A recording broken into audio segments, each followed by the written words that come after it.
Get ready for more quirk. The critically acclaimed CBS original Elsbeth is back for Season 2. CBS Thursday, October 17th, Carrie Preston returns as the unexpectedly brilliant attorney Elsbeth Tassioni, working with the NYPD to catch the city's most well-heeled murderers. Every week brings new mysteries and surprising new guest stars, from Nathan Lane to Vanessa Williams, but always the same Elsbeth. Don't miss a moment. Elsbeth is all new on CBS Thursday, October 17th at 10/9 Central as part of CBS Premiere Week and streaming on Paramount+. From LinkedIn News, I'm Leah Smart, host of Everyday Better, an award-winning weekly podcast dedicated to personal development. Whether you're looking for ways to shift your mindset or seeking more fulfillment in your life, we've got you covered. Join me as we dive into captivating stories and research-backed ideas that have empowered me and others to lead lives with more clarity and intention. Everyday Better, making growth an everyday practice. Listen to Everyday Better on the LinkedIn Podcast Network, Apple Podcasts, or wherever you get your podcasts. Hello, from Wonder Media Network, I'm Jenny Kaplan, and this is Womanica. October is the perfect time to delve into all things spooky. So this month, we're talking about women who give us goosebumps. Some are real-life creators of spine-chilling works of fiction. Others are the subjects of frightening folklore. Either way, these scream queens are sure to give you a scare. Today we're talking about the Queen of the Damned. Her series of novels chronicling the lives of vampires, Louis and Lestat, redefined these creatures of the night from rogue beasts to contemplative beings. Let's talk about Anne Rice.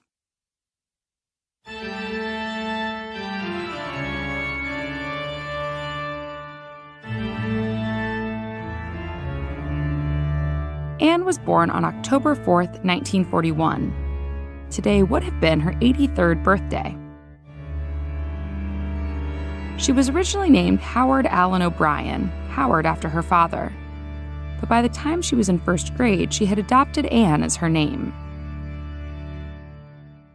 Anne grew up in the outskirts of the Garden District in New Orleans. She'd later call her hometown positively spooky, the city of yawning mansions on the mouth of a swamp, a strange and timeless place. The supernatural never felt too removed from her reality. Vampires became a point of curiosity for Anne early on. She grew up watching horror films.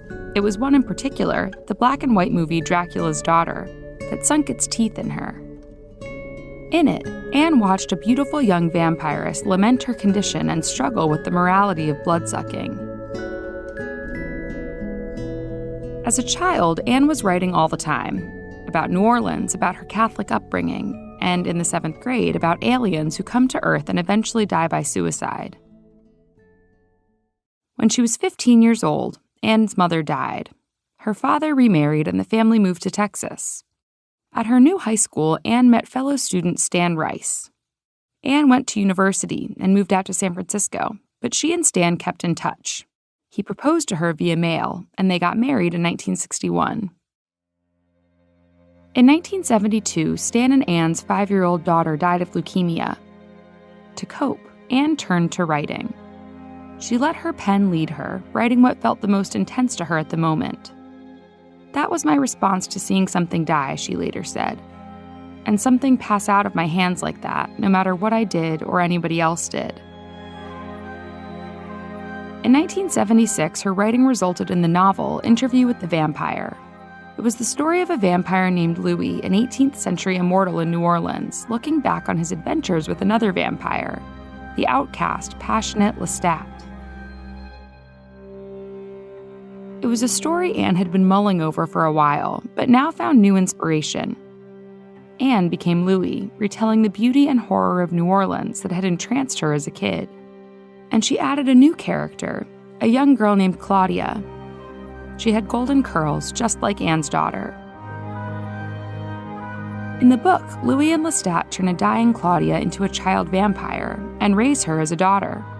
They struggle with the consequences of their decision and their quest for normalcy.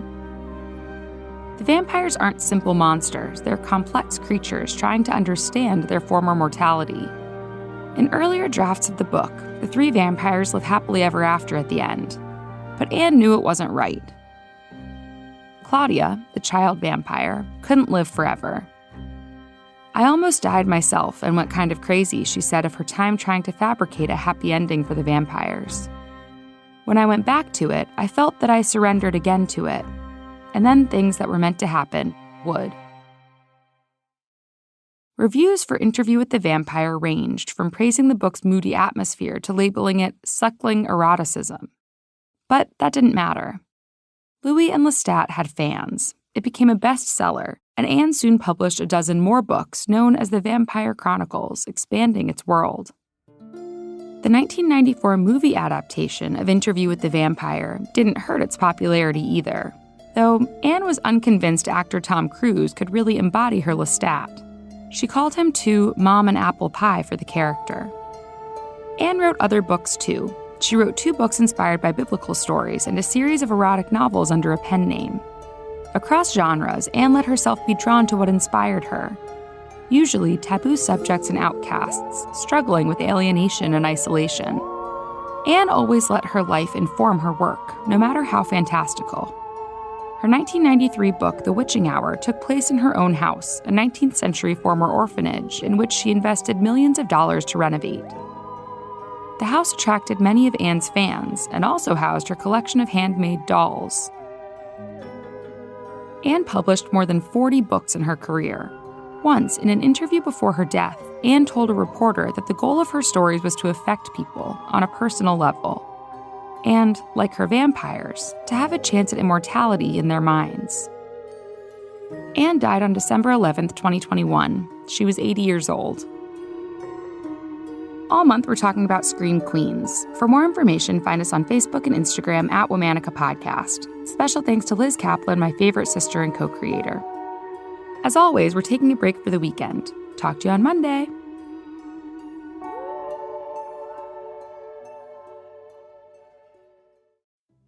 Get ready for more Quirk. The critically acclaimed CBS original Elsbeth is back for Season 2. CBS Thursday, October 17th, Carrie Preston returns as the unexpectedly brilliant attorney Elsbeth Tassioni, working with the NYPD to catch the city's most well-heeled murderers. Every week brings new mysteries and surprising new guest stars, from Nathan Lane to Vanessa Williams, but always the same Elsbeth. Don't miss a moment. Elsbeth is all new on CBS Thursday, October 17th at 10/9 Central, as part of CBS Premiere Week, and streaming on Paramount+. Does money stress you out? Let Facet flip your financial chaos into clarity. We feel way more confident and secure in our finances, and with that comes a sense of freedom. Financial planning from Facet is here to help you improve your life today, tomorrow, and every day after that. Facet was really the place where we saw all of the tools and the people coming together. Visit Facet.com, FACET.com to learn more. This ad is sponsored by Facet. Facet Wealth is an SEC registered investment advisor. This is not an offer to buy or sell securities, nor is it investment, legal, or tax advice. These testimonials are from current Facet members who are not compensated. All opinions are their own and not a guarantee of a similar outcome. From LinkedIn News, I'm Leah Smart, host of Everyday Better, an award-winning weekly podcast dedicated to personal development. Whether you're looking for ways to shift your mindset or seeking more fulfillment in your life, we've got you covered. Join me as we dive into captivating stories and research-backed ideas that have empowered me and others to lead lives with more clarity and intention. Everyday Better, making growth an everyday practice. Listen to Everyday Better on the LinkedIn Podcast Network, Apple Podcasts, or wherever you get your podcasts.